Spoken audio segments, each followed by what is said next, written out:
আজকের খানিটা পুরো বাঙালিয়ানা। আজকে বানাবো আমি আমার আর মায়ের পছন্দ ঝিঙ্গে পোস্ত। সকালে হরলিক্সটা খেয়ে শুরু করলাম রান্না। এবার ঝিঙ্গে পোস্তর জন্য নিয়ে নিয়েছি দুটো ঝিঙ্গে দুটোর খোসা পরিষ্কার করে কেটে নিচ্ছি আমি। ঝিঙ্গের সঙ্গে দুটো আলু ও মাঝারি সাইজে কেটে নিলাম। এইবার আলু আর ঝিঙ্গে ভালো করে পরিষ্কার করে ধুয়ে নিচ্ছি। এইবার শিলনোড়াতে পোস্ত আর কাজু বাদাম ভালো করে বেটে নিচ্ছি আমি। সব কিছু তৈরি হয়ে গেছে, এবার গ্যাসটা জ্বালিয়ে দিচ্ছি আমি। কড়াইটা বসিয়ে দিয়ে দিচ্ছি পরিমাণ মতো তেল। কালি জিরে ফোড়ন দিয়ে আলুগুলো লাল হালকা করে ভেজে নেব আমি।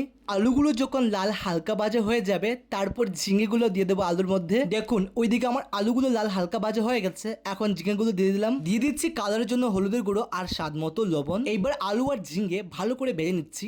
আলু আর ঝিঙ্গে যখন হাফ ভাজা হয়ে যাবে তখন পোস্ত আর কাজু বাদাম যিনি বেটে রেখেছিলাম ওইটা দিয়ে দেবো। আলু আর ঝিঙ্গে ভাজা হয়ে গেছে, এখন কাজু বাদাম আর পোস্ত বাটা দিয়ে দিচ্ছি। জানো তো পোস্ত কিন্তু বেশি ভাজতে নেই। আলু আর ঝিঙ্গের সঙ্গে পোস্তগুলো হালকা ভেজে নিচ্ছি আমি। দেখুন কি সুন্দর একটা কালার হয়েছে আর মশলা সাতলানো হয়ে গেছে আমার। এখন দিয়ে দেবো পরিমাণ মতো জল। দিয়ে দিচ্ছি পরিমাণ মতো জল ঝিঙ্গে আর আলু সিদ্ধ করার জন্য। 10 থেকে 15 মিনিট ভালো করে সিদ্ধ করে নিলেই হয়ে যাবে আমার ঝিঙ্গে পোস্ত। আলু আর ঝিঙ্গে সিদ্ধ হয়ে গেছে, দিয়ে দিচ্ছি কাঁচামরিচ কুচি। এইভাবে একবার ঝিঙ্গে পোস্ত খেয়ে দেখবেন, খুব স্বাদ লাগবে। দেখুন আপনাদের সাথে কথা বলতে বলতে হয়ে গেছে আমার ঝিঙ্গে পোস্ত। একদম মাখা মাখা করেছি, খুব সুন্দর একটা গ্রান বেরোচ্ছে আর খুব সুন্দর একটা কালার হয়েছে। এই গরম গরম ঝিঙ্গে পোস্ত পাতে থাকলে আর মাছ মাংসও লাগবে না। অসংখ্য ধন্যবাদ সবাইকে সম্পূর্ণ ভিডিও দেখার জন্য।